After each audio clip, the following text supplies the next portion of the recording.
kay Vice President Sara. I think on the way siya ngayon sa sa South Korea para i-meet yung ating mga kababayan diyan. Nabawasan yung burden kasi although sinabi naman ni Vice President Sara na mas mahalaga sa kanya na mapawala o mapauwi na ang Pangulong Duterte kesa sa impeachment. Talawan naman yan si Torre. Okay, sa real life, talawan. Kumbaga, ang ginagawa niyang shield, yung posisyon niya bilang PNP chief. Kasi nga, sinunod niya ang lahat ng mga utos sa kanya ni Lisa Tanas at ni Bangag, yung gipitin ng KOJC, magukay at maghanap ng heartbeat, ang kidnapin ng Pangulong Duterte. So, sinasabi kasi ni Basti, not that being violente siya, you know, dahil sa out of frustration niya, dahil sa ginagawang kabulastugan nitong ni Torre, na sinasabi niya na magaling pa lang, ano lang yan, matapang lang yan, dahil ito lang yung konteksto, no, ng pagkakaunawa ko doon na sinabi ni Basti. Magandang araw po sa inyong lahat. Reaction of the PH. Nagbabalik na paganda ho ng pag-usapan natin ngayon ang mabit ng tangin po ninyo.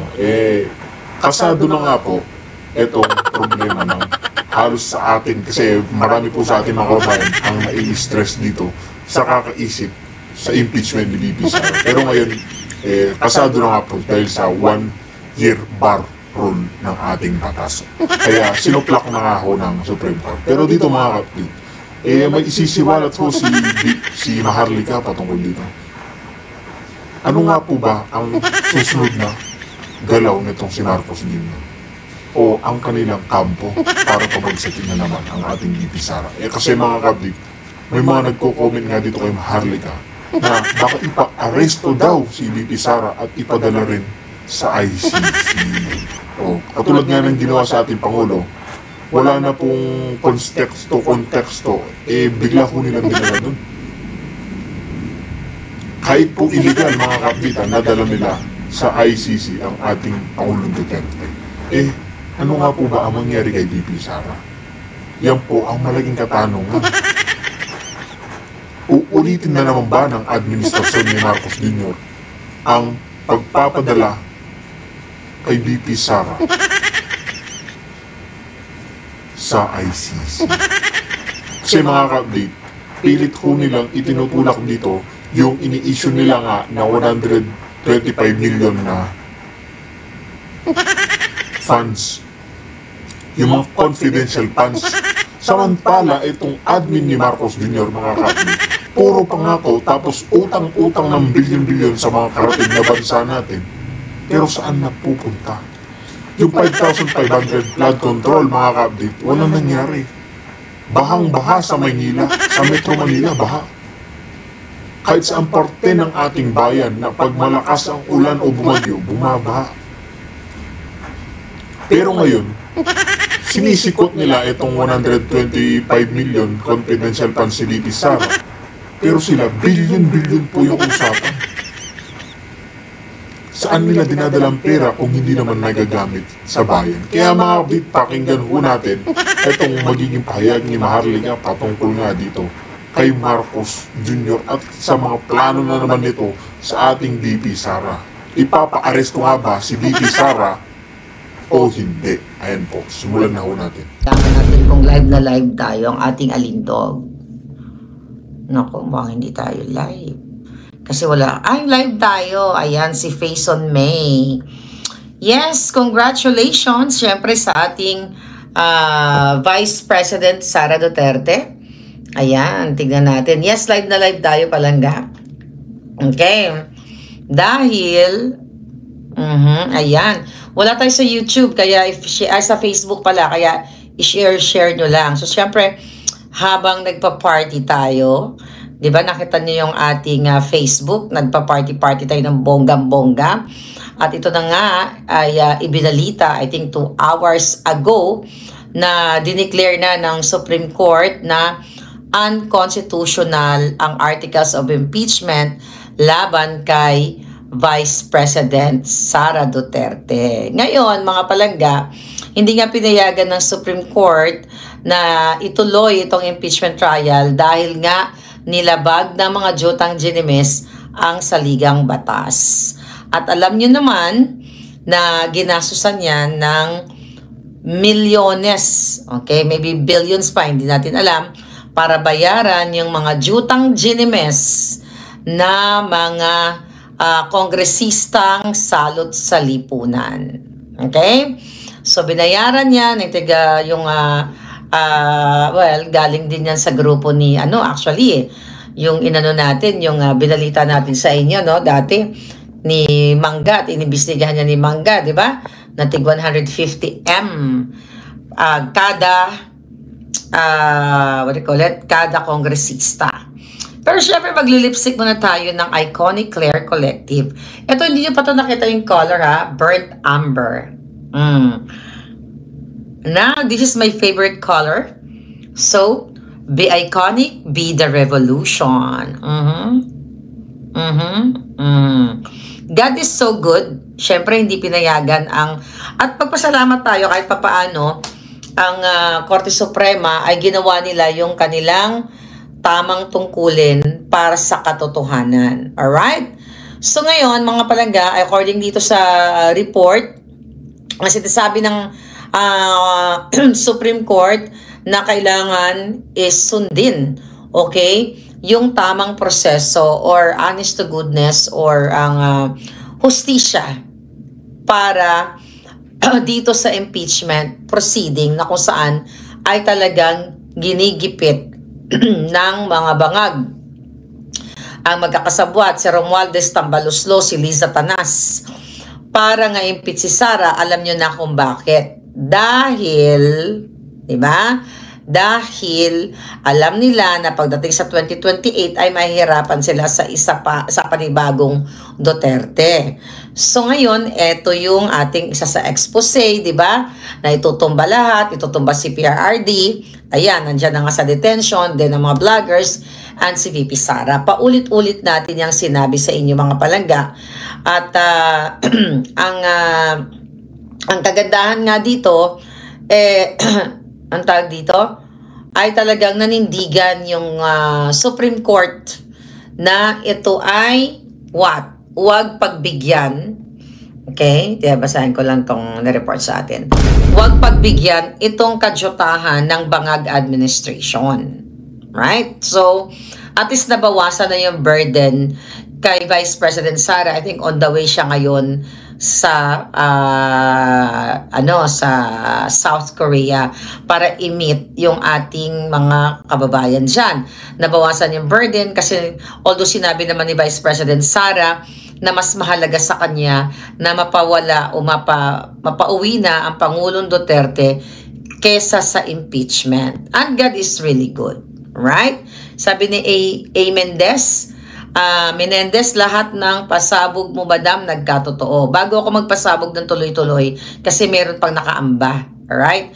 Gusto ko mo lang i-shout out ang aking palanggang Elena. Okay? Palangga, happy birthday again. Grabe, napaka-longest celebration ng iyong mga eksena, no? So, actually, nag-celebrate kami at ang dami naman mga palangga natin doon, you know? And gusto ko rin batiin si Kimora. Kimora, ang ganda-ganda. Pinaganda mo lalo si Madam Elena, ang kanyang makeup artist. At syempre si Lloyda at si Bobby na nagpicture-picture sa amin, sa aking mga alindog at sa aking mga palangga. Naku, marami pa tayong pasasalamatan na ibang mga palangga natin. But ganon pa man, ano, kalat daw yung lipstick ko? Hayaan mo na. Patulog na ako actually. Hayaan mo na, nagkalat na ba? Okay, tingnan natin. Thank you. Sige, dapat perfect tayo, no? Pero may problemang nakaabang. Alam mo, hindi titigil yan. Kahit na nagdidiriwang tayo ngayon, makalat na ba mga bakla? Okay? Nagdiriwang tayo ngayon, okay, kararating lang to ha, na message sa atin, kapapasok lang. Ano daw ang twist? Pero ang twist, baka ipa-arrest na naman si VP Sara sa ICC. Kasi palpak yung impeachment. Ito nga yung pag-uusapan natin. Okay, ito nga yung pag-uusapan natin. Okay, so dahil nga sinasabi ng ng Supreme Court dyan, tignan natin ito. So syempre happy tayo ngayon, right? Wait a minute. Okay? Happy tayo ngayon dahil lahat ng breaking news. So, News 5. Supreme Court. Okay? Impeachment kay Sara, dineklarang unconstitutional. Idineklara ng Supreme Court na unconstitutional ang articles of impeachment laban kay Vice President Sara Duterte dahil sa one-year bar rule ayon sa Supreme Court. Sabi, ayon sa Supreme Court spokesperson Attorney Camille Ting. At sabi nga dyan, pwede ulit sila makapag-file ng another impeachment next year na, February 6. Alright? Sabi ni Kenny Barril, Mamarlika, super bagay at ang ganda nyo, ICC, Iconic Claire Collective. Lahat yan na nasa face ko is ICC. So, gumamit ako ng stick foundation. Di ba, pinakita ko sa inyo? It's ICC, it's Iconic Claire Collective. Yung mga nakita nyong pula-pula dyan, yung ating liquid blush, that's ICC. And the lipstick is ICC. Yung nasa mukha ko ngayon na nakikita ninyo kasi galing ako sa party, birthday, as yung naka-powder, stick. Yung stick foundation. Then the lipstick, nasa bag ko lang kasi. Then lahat yan ICC, di ba? Ang alindog natin, kumakabog. Alright, so ngayon mga kababayan, eto na nga. So ngayon masaya tayo at kailangan talaga natin mag-celebrate. Kasi syempre, sabi ko nga, nabawasan ng burden ang ating Vice President. Di ba? Ang daming binabato sa kanya. Sayang hindi natin nakita yung bloodbath, di ba, sa impeachment trial. But wag tayong pakasisiguro dahil hindi titigil si Lisa Tanas, si Bangag, si Remulla, yung mga hinayupak na yan, lahat ng mga kasabot ni Lisa Tanas, si Tambaluslos, hindi yan sila titigil hanggat hindi nila mapatanggal si Sara o mapadisqualify si Sara na hindi na muling makatakbo. Ever. Yan yung purpose nila. Kasi di ba gusto na i-wipe out ang mga Duterte. Okay? Marami nang lumabas sa mga issue sa mga expose natin, katulad ngayon yung patungkol dyan kay Tantoco na yan, di ba? Actually, meron na naman tayong mga pasabog dyan dahil may nag-message sa atin na puting ahas patungkol kay Tantoco at kay Dina Arroyo, di ba? Ayan, actually bago tayo nag-vlog, may nag-text sa ating puting ahas mula sa Malacanang, di ba? Pero wag na muna natin i-discuss yan kasi kailangan yan nasa bonggang-bongga akong nakaporma at kukuha pa tayo ng ibang mga information and everything. Ngayon, here's the plan. Okay? Okay to celebrate now. Okay na magdiwang tayo. Talagang let's protect Inday Sara. Huwag tayong tumigil na boljakin ng mga alpoterang bangag na mga kasabwat ng mga bangag. Dahil nakalagay ito sa aking expose in 2023 pa na talagang hindi papayag ang mga bangag, si Marcos Jr., si Lisa Tanas, si Tambaluslos, si Romualdez at lahat ng mga kasabwat nila na magkaroon pa ng panibagong Duterte na presidente. Okay? Ito ang sistema nga ATSI. Okay? Dahil sa, I believe, July 27 ay papalitan na, which is mag-i-end na yung term ni Ombudsman Martires. Okay? Di ba nag-a-apply dyan si Bonjing Remulla na gusto niyang maging ombudsman. Okay? So ngayon, tama ka, Pilipinas kong mahal. Ang plano nila, dahil nga hindi umipek itong impeachment sa Supreme Court dahil unconstitutional, gagamitin nila yung kung ano man yung nareklamo nila dyan sa impeachment, articles of impeachment na yan, yung mga binato nila kay Inday, the 125 million confidential fund, gagamitin yan kung sino man ang iupo ni Lisa Tanas i-appoint sa ombudsman. Yan ang gagawin nila ngayon. Magpa-file sila ng panibagong complaint. Siyempre, magpa-file ng complaint, sasagot si Inday, magkakaroon ng investigation, magkakaroon ng hearing, di ba? Ang ipa-file nila like graft and corruption regarding nga dyan sa confidential fund na yan. Ito kami message lang sa atin. Galing mismo sa loob to ng Kongreso. Mga tao dyan. Okay, na puting ahas. Alright? Malapit na po i-launch, sabi ni Levy. Naku, excited na siya sa ating Iconic Claire Collective. Basta, soon yan. Very, very soon. Pero ngayon, tutukan muna natin itong ating issue dito kay Vice President Sara. Fresh na fresh. Actually, nung nabasa ko yung pagbasura, Korte Suprema o pagdeklara ng unconstitutional, ay may pumasok na mensahe sa atin from puting ahas natin sa Kongreso na dahil pumalpak, ipupush nila sa ombudsman, kakasuhan na naman nila si Inday Sara doon. Ano yung purpose? Para ma-disqualified na si Inday Sara at hindi na muling makatakbo perpetually sa pagka-presidente o sa kahit anong office. Okay, public office.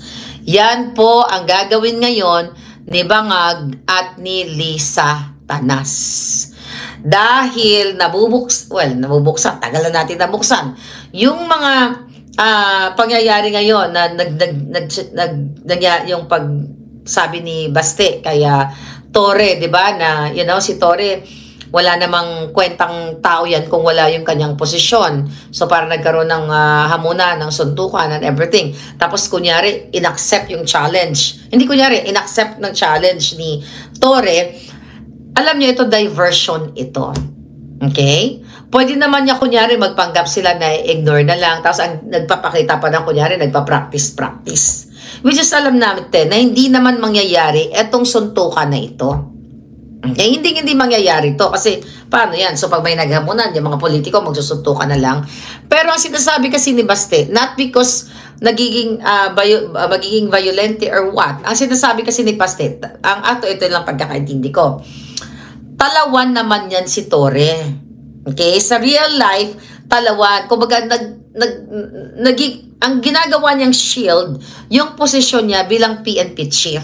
Kasi nga, sinunod niya ang lahat ng mga utos sa kanya ni Lisa Tanas at ni Bangag, yung gipiti ng KOJC, magukay at maghanap ng heartbeat, ang kidnapin ng Pangulong Duterte. So, ang sinasabi kasi ni Basti, not that being violente siya, dahil sa out of frustration niya, dahil sa ginagawang kabulastugan nitong ni Torre, na sinasabi niya na magaling pa lang, matapang lang yan dahil ito lang yung konteksto, no, ng pagkakaunawa ko doon na sinabi ni Baste. Kaya lang naman matapang yan yung hinayupak na yan dahil sa kanyang pwesto bilang PNP chief. Diversion yan dahil dito sa Tantoco case. Dahil sa pagkasangkot ng gobyerno, not only si Lisa Tanas, ni Marcos, dito sa mga addictus nilang appointees. O appointee na si Dina Tantoco. Diversion yan para makalimutan ninyo yung pagiging addictus ng appointee ni Bangag Jr. Okay? Ngayon, dahil ito, okay, ito ay lumabas na, itong unconstitutional nga galing sa Supreme Court, mayroon na naman panibagong diversion yan. Kasi, gusto nilang pagtakpan lahat ng kapalpakan ni Bangag. Dapat nga ang next, kumilos na yung taong bayan, di ba? Kumilos na kayo, lahat inilabas na ni Palangga Maharlika ang pagiging addictus ni Bangag. Now, ngayon, hindi lang si Bangag ang addictus, hindi lang si Anton Lagdameo yung addictus na sinabi ni Cathy Binag. Now, itong si Dina Arroyo Tantoco, inilabas na ngayon ng bilyonaryo na talagang sila ay gumagamit nitong polboron. Gumagamit sila lahat nitong iba't ibang klaseng polboron, Mary Jane, alcohol, lahat na. Di ba walang delikadesa si Dina Arroyo Tantoco at hindi rin yan tinatanggal ni Bangag. Kasi pareho silang nagbe-benefit sa isa't isa. Kung susuriin natin kung ano yung mga transaction, eto na pag-alaman natin, sabay-sabay yung mga pumapasok na message. Coming from our informant dyan, mismo sa Malacanang, may mga natitira pa, ha? Di ba? Yung iba, tinanggal na. May mga natitira pa. Di ba? Yan ang susunod nating tatalakayin na allegedly, itong namatay na si Tantoco ay mayroong transaksyon dyan sa Office of the President. The beautification, chuchu-chuchu. Inaantay ko lang yung ipa-forward sa atin ng ating puting ahas na mga ebidensya na pwede nating magamit.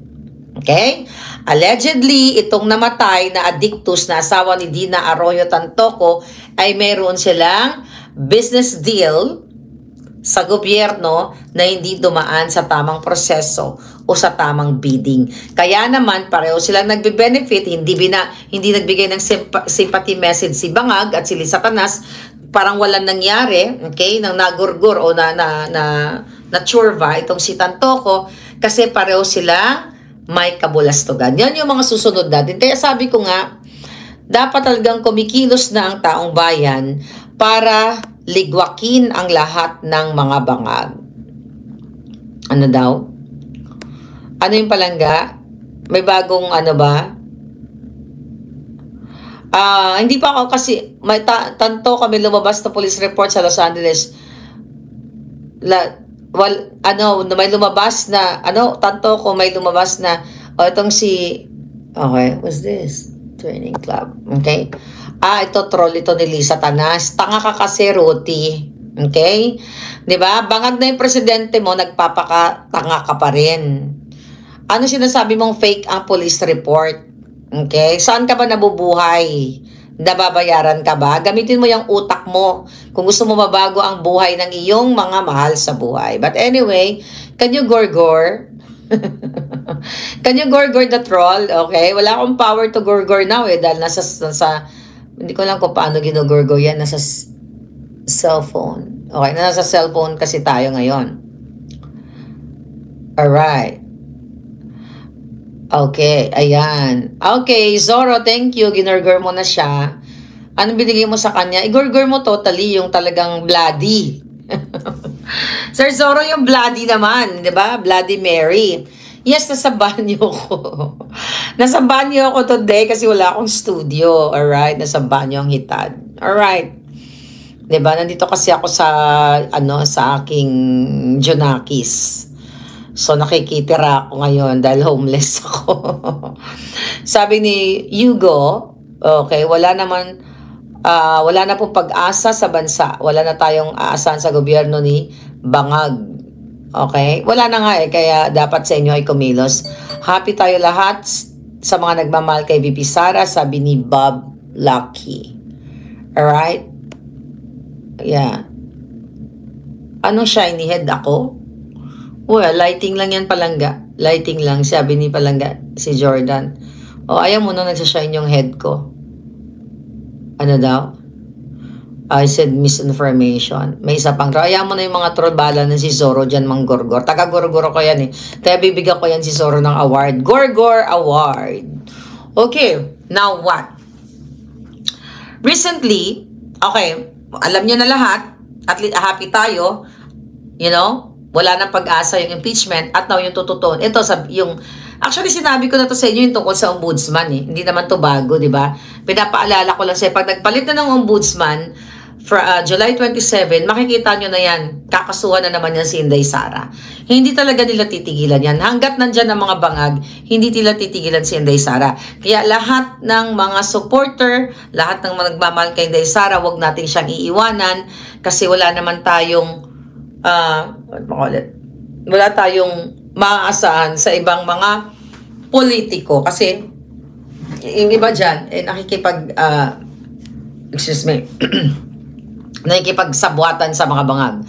Ang sabi, diversionary, okay nga, diversionary tactic na yung mga troll. So ngayon, mga Palangga, kasi about kay PRRD, huwag niyong kakalimutan ng PRRD ay nasa loob ng detention. Hindi ako nakapag-comment kahapon kasi, pero si Harry nag-comment. Itong si Kaufman ay, yung interview niya kay Chipmunk. Hindi ba nahalata? Dire-diretso yung interview kay Chipmunk. Ako, ang duda ko dito, si Chipmunk, ay nakikipagsabuatan talaga yan kay Bangag, kay Mangga at saka kay Kaufman. Nakita niyo yung iba tuwang-tuwa, ang galing-galing daw ni Chipmunk. Yung interview niya, okay, scripted yon. Okay? Tignan ninyo. Scripted yung interview ni Chipmunk, tuloy-tuloy. Hindi naman siya ganon kapag actual interview. Nabubulol. At dun sa kanyang isang tanong, sayang, okay? Di bali, ulitin na lang natin to. Kasi tinranscribe ko yung tinranscribe ko yung interview ni Chipmunk at saka ni Kaufman. mayroon siya doon sa interview na supposedly i-address niya, 'di ba? Kung ano kasi, kung yung interview mo is coming from here, na walang nag-coach sa'yo, na walang nagbigay sa'yo ng script, i-address mo si Pangulong Duterte as President Duterte. Pansinin niyo yon. Doon sa isang question niya, in-address niya si Pangulong Duterte, Mr. Duterte. Tama ba ako? Sino nakapanood nun? You will not address Mr. Duterte, si Pangulong Duterte, kung ang question mo galing sa utak mo, galing sa puso mo, hindi mo i-address si Pangulong Duterte as Mr. Duterte. Tama, mali. Pero hindi ko na isa-isahin yung ano na yon, yung kanyang mga tanong. Doon lang ako tututok sa question niya kung ano daw yung opinion o masasabi o yung view ni Kaufman dito sa domestic legal remedy. Okay? Teka lang. Yes, nagagilat nga ako. Bakit biglang humble mag-interview si Chipmunk? Oo, Diyos ko. Scripted yun, yung interview na yun. Di ba sabi, tuwa, para daw abogado si Chipmunk. Putang ina, maglulukuhan ba tayo? Alam ninyo kung nagbabasa ka ng interview, kung may nagbigay sa'yo, coming from here. Yeah, di ba? Nasa toilet ako kasi ganda ng lighting effect ko. Okay, sagutin natin yon. Yung patungkol kay Spokes Harry, na it's crazy idea daw, sabi ni Kaufman. Okay? Ngayon, mga babae, paano naging crazy idea? Okay? Yeah, Iconic Claire Collective. Paano naging crazy idea yung domestic legal remedy na sinasabi ni Kaufman na bakit, kung tama yung pagka-remember ko, pagkaunawa ko, na parang bakit daw kakasuhan yung Dutch government. Parang it's crazy, ganyan-ganyan. Ang pinapaliwanag doon ni Spokes Harry, kung meron naman tayong ibang remedyo. Kasi nga, ano ba ginawa ni Kaufman? Tandaan nyo, si Kaufman ay abogado ng mga Marcos.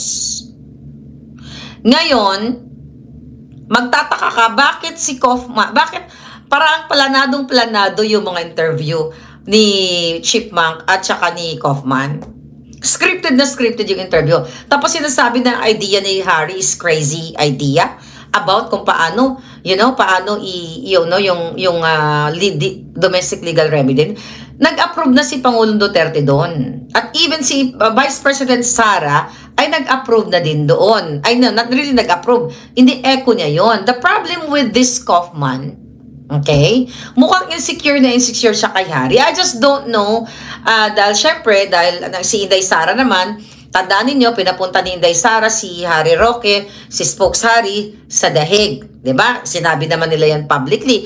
It just so happened na si Spokes Harry ay may hinaharap na asylum seeker nga siya. Kailangan ayusin muna niya yung kanyang hinaharap dyan sa the Netherlands, diba? Bago siya makapag-focus dito kay Pangulong Duterte. Pero actually, pwede naman si Pangulong Duterte maging si Spokes Harry parang maging part ng council. Kaya lang, we just don't know kung ano yung, syempre, yung behind the scene between Vice President Sara Duterte, at hindi rin natin alam kung ano yung ginagawa ni Amy Marcos. Hindi natin alam, kunyari, tulong-tulong. We just don't know about that. But yung attacking Harry, yung ginagawa ni Kaufman, tapos bigla yun yung tanong ni Chipmunk about anong opinion mo dito sa domestic legal remedy na to. Tapos tinatanong ni Kaufman, is that is that already published? Parang out in public na ba yan? Hindi daw. Sinungaling siya. Sinasabi na yun ni Inday Sara Di ba? Na nag-approve na si Pangulong Duterte na tinitignan yung ganong So, ibig sabihin out na yon. So, makikita mo talaga na itong si Chipmunk ay in collusion talaga dito kay Kaufman. Okay? Ako, wala na akong tiwala kay Kaufman. This is just me. Pero si Inday Sara, ano niya yan set aside. Hindi naman ako si Inday Sara. Ang nakakalungkot kasi, mga kababayan, di ba nag-file, kinongratulate pa pala ni Chipmunk na, Attorney Kaufman, congratulations kasi pinagbigyan ng ICC pretrial chamber na wag muna i-desisyonan yung interim release. Paano naging congratulation niyo? Paano naging ano yun? Bakit kailangan ka magkukongratulate? Parang yun, pinapraise na si Kaufman. Mga bakla, ibig sabihin, nang pinaburan, the more na madidelay ang pagpakadetain kay Pangulong Duterte. Tama yung observation ninyo na si Maring nandoon nagtanong din na kung hindi pala ikaw ready sa mga documentation and papers in the first place, bakit ka nag-file ng interim release na wala kang armaments, na wala kang bala? Tama yun. Para sa akin si Kaufman, pera-pera lang, pinagbigyan na natin siya. Ilang March, April, May, June, July, 4 na buwan na mahigit si Pangulong Duterte. Bago siya nag-file ng interim release, inabot muna ng 48 years. Tama kayo, pera-pera lang. Abogado yan. I deal with lawyers. Alam mo, si Harry, this is just, you know, not being kaibigan niya ako. Si Harry, personal, di ba sinabi ko na sa inyo, magiging personal ang laban yan dyan sa ICC. Bakit? Kung siya ay isa sa maging counsel or part ng team ng liga ng defense team ni Pangulong Duterte, bakit? Tama, kasi Kaufman, abogado lang yan, at ang mga abogado, pera-pera lang yan. Bakit?